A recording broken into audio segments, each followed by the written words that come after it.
News Live.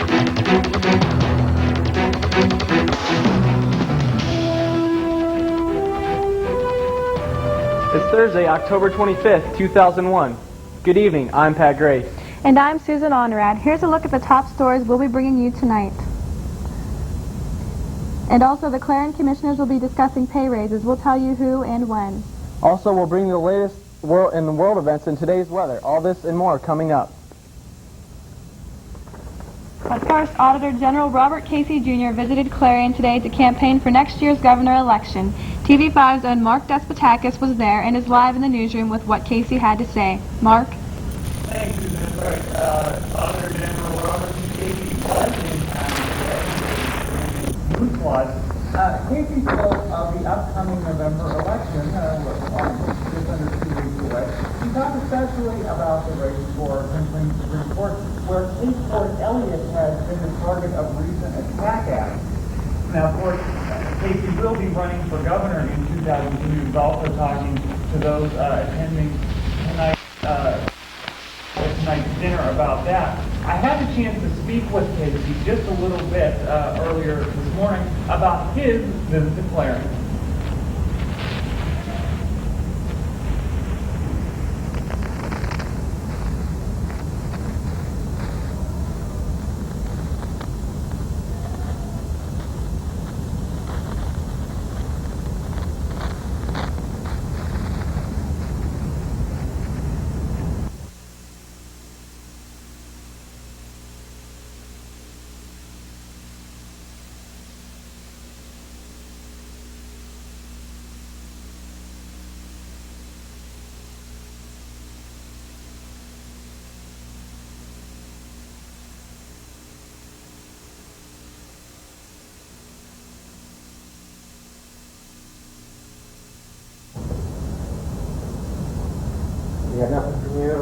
Well, local elections are about a week and a half away. Mark, what did you hear tonight about the local races?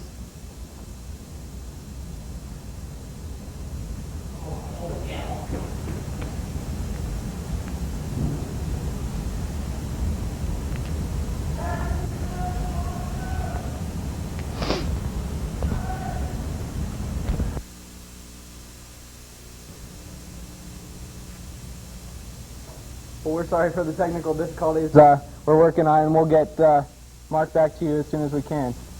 Clarion commissioners are considering some pay raises. The commissioners will be considering a pay increase for certified EMS dispatchers.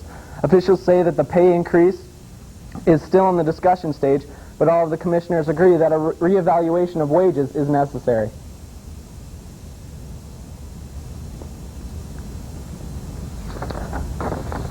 As the days of fall pass, the weather becomes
portion of the programming was made possible by Fox's Pizza Den.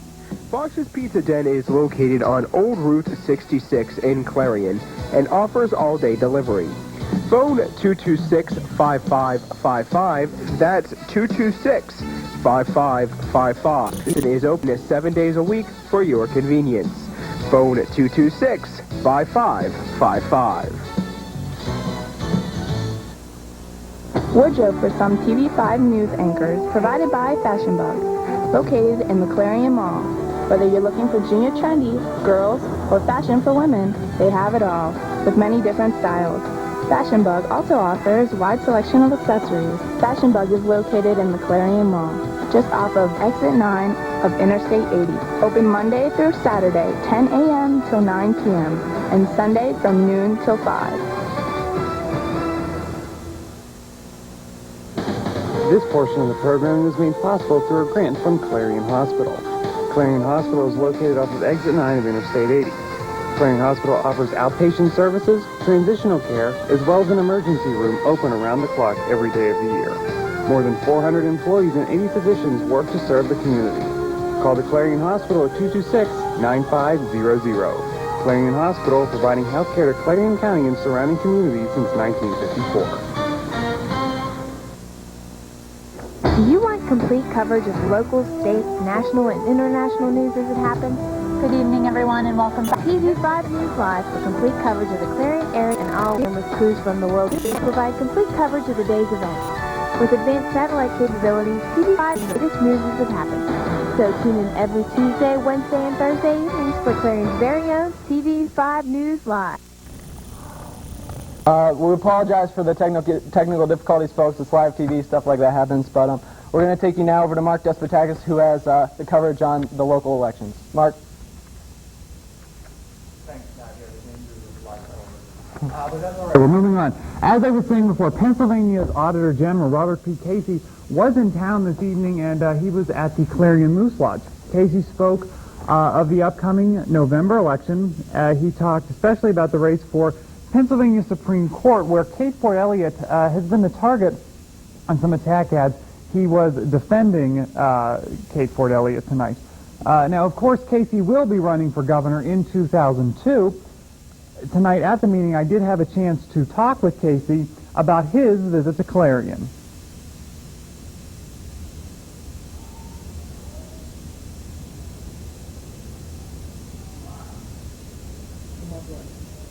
Okay, we're like we said, it's live television. We're still having a little bit of technical difficulties. We'll see if we can't get that from Casey for you in just a second. Let's talk about some other things. Which I will be.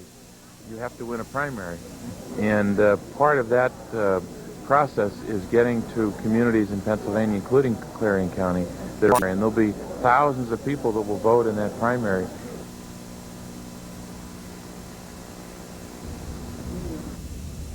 That was Robert P. Casey, live television that is there for you. Casey was here for the Clarion County Democratic Fall Dinner. Tonight I did get the chance to speak with the chair of the Democratic Party for Clarion County, Jim Barger. Well, I think that both races are going to be extremely close. Both parties have put up good candidates. There's no doubt about that. But I definitely think that we're going to prevail, and we're going to keep the coroner's seat, and we're going to pick up the sheriff's office. Jim Barger talking about some of the races here in Clarion County, the coroner's race and the sheriff's race. I'm sure if you've been driving around, you have seen the signs, the Goebel and Burns signs around for the coroner's race. We will be covering this election 2001 for you. You can watch all next week for our coverage, as well as on election night, special TV5 News extended election coverage. Live in the newsroom, I'm Mark Despotakis. Back to you. Thanks, Mark. As the days of fall pass, the weather becomes increasingly unpredictable, with warm and cold days. Today, as high winds blew by, the temperature dropped dramatically. TV5's own Julie Lope was out around town and has the story. Julie? Clarion goes from one extreme to the next. One day it's warmer, the next day could be cold and rainy. It leaves local students and residents always wondering, what's it going to be like tomorrow? Students and local residents have gotten used to the weather here in Clarion, but how do they really feel about the extremes? I think it's very hard to pick out what you're going to wear without going outside first. I hate the way the weather is here. Like one day you have to wear like a shirt, and it's never medium. It's either hot or like so cold in the wind. I feel like I was going to blow away today. Yeah. I'm really not happy with it. I mean, yesterday I was wearing shorts up to Chandler, and now I'm in like winter clothes. So I guess it's just something I have to get used to. Being a freshman, just have to get used to it. Today there was a high of 53 degrees, while the outlook for the weekend has a chance of rain and possibly snow, leaving everyone's questions still unanswered. What is it going to be like tomorrow? From the newsroom, Julie Lope, TV5 News. You can't see it? Okay, you're fine. Coming back. Clarion's first public bus service is growing more popular. The Clarion Golden Eagle Express has practically tripled its number of riders in the last year. Their goal was 12 riders an hour. That's only 2 more than the tripled number of 10 an hour, up from last September's 3 persons an hour. The transportation system is expecting an increase over time as knowledge of the bus and its schedule becomes more widely known. Clarion Limestone School Board has approved the purchase of some new equipment. The school's principal attended an auction at Clarion University. There he bought 2 pieces of weightlifting equipment, equal between $10,000 and $15,000. However, the high school did purchase the equipment. State Representative is working to get water lines to Farmington Township. Despite the decision last week to develop water wells in the area, McElhattan is still working with Pennsylvania American Water Company. They are working together to get public water lines to Farmington Township. Stay tuned, we'll have a look at state events coming up. And also, Stephanie Dugan will be here with a look at tonight's weather.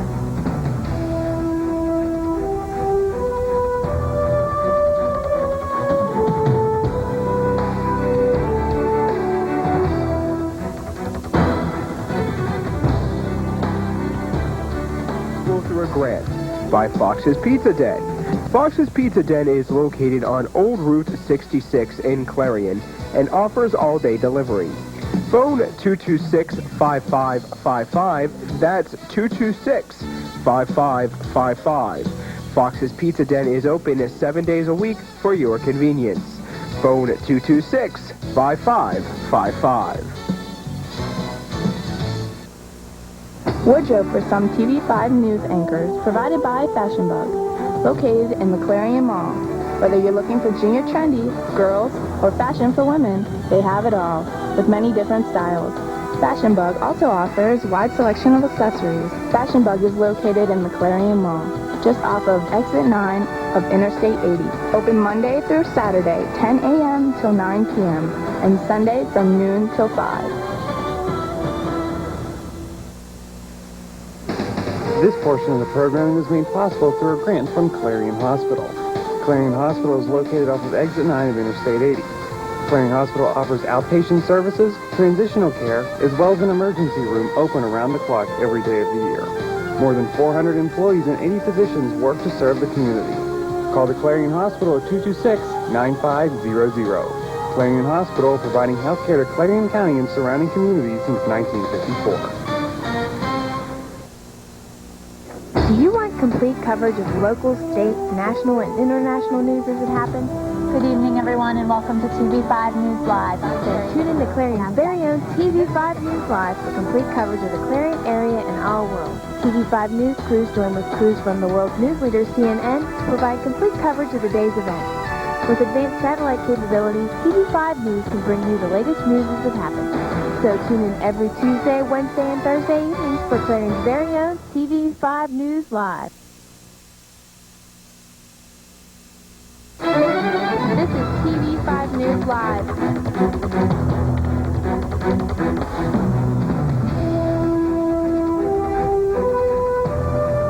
Welcome back. Taking a look at state news, the Director of Homeland Security, Tom Ridge, has promised to listen to local leaders when it comes to addressing security and public safety concerns.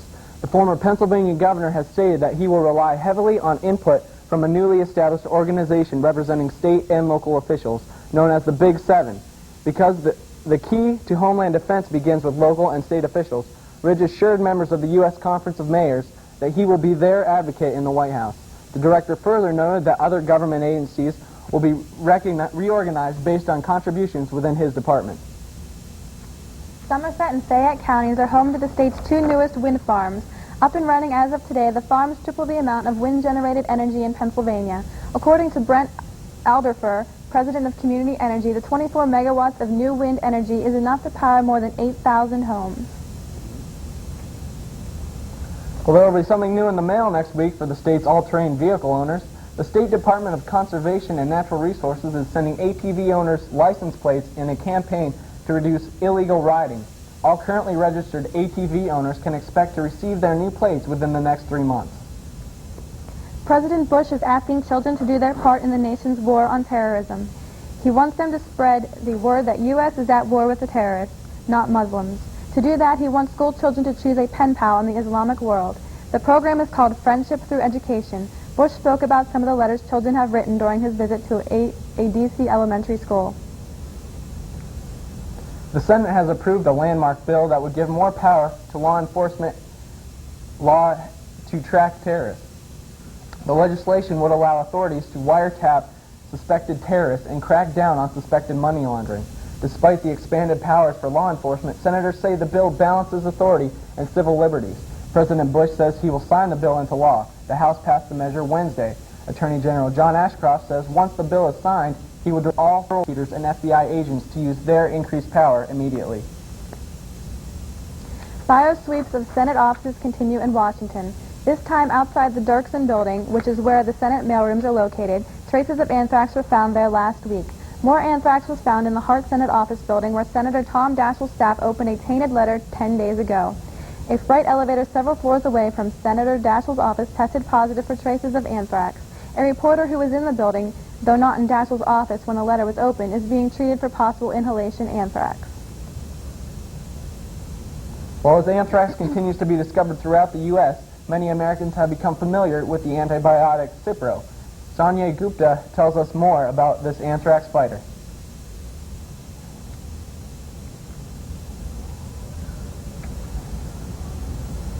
Cipro, technically called ciprofloxacin, star in the world of drugs. It's the most prescribed of a class of potent antibiotics known as fluoroquinolones. It works so well because it targets the core of bacterial growth, its DNA. News of anthrax attacks have prompted many patients to obtain Cipro prescriptions from their doctors, despite warnings from the FDA and CDC that it should only be given to patients who are actually sick.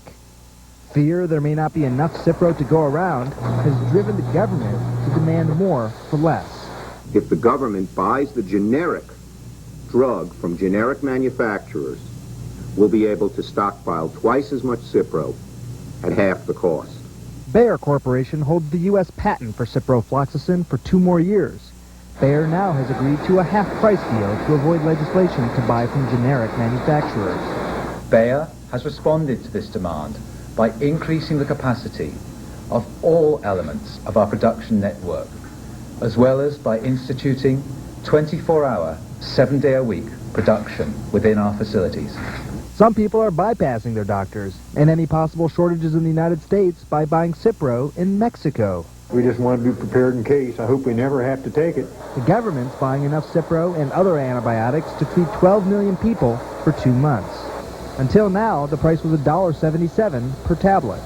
Under the terms of the agreement, which is valued at $95 million, Health and Human Services will pay 95 cents per tablet for a total initial order of 100 million tablets. The agreement allows for further purchases of Cipro at even lower prices if the need arises. Health officials believe this arrangement, plus the current reserves of Cipro, will be enough. But if they are wrong, there may be other options, perhaps even different types of antibiotics, like penicillin or doxycycline. Dr. Sanjay Gupta, CNN, Atlanta. Up next, we'll take a look at the attacks in Afghanistan, and also Stephanie Dugan will be here with the weather. But first, here's a look at tonight's lotto.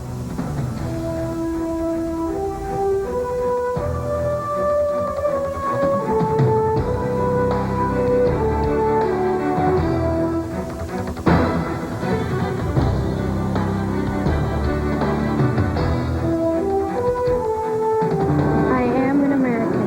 I am an American. I am an American. I am an American.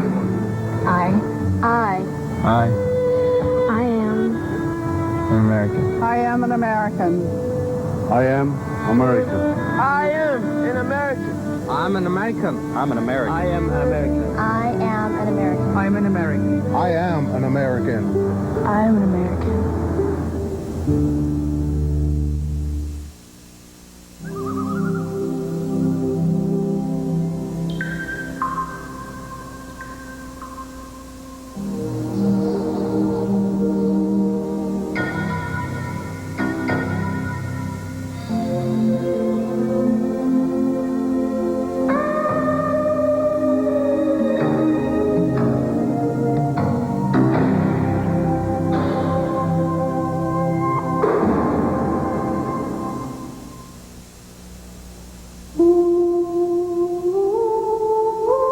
tools needed to rebuild lives after a disaster aren't always hammers and nails. The tools needed to give warmth to the homeless. When lives need rebuilding, the Salvation Army knows it takes tools that come from the heart. Donate online or call 1-800-SALARMY.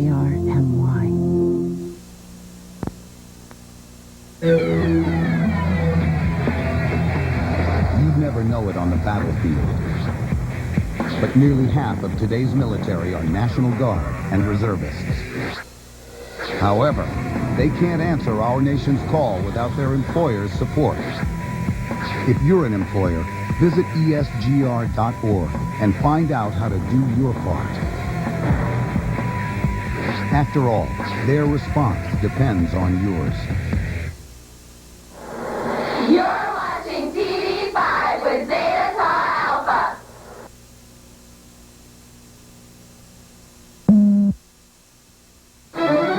This is TV5 News Live.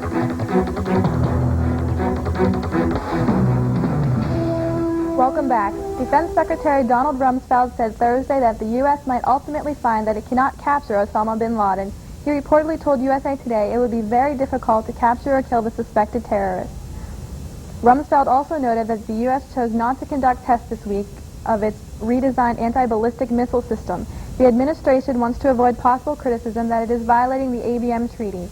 The tests, which were seen as important after the September 11th terrorist attacks, were to have been conducted Wednesday. Rumsfeld said he doesn't want to do anything that would raise questions about the United States' adherence to the treaty. We are continuing with many aspects of the very robust test development program. But as I've indicated, there are some things that some people could raise, and I do not want to put the United States in a position of having someone.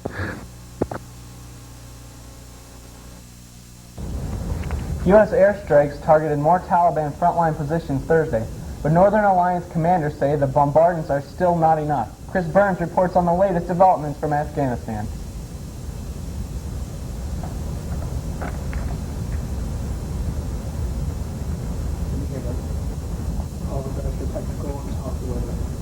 Okay, it seems that we have some more technical difficulties.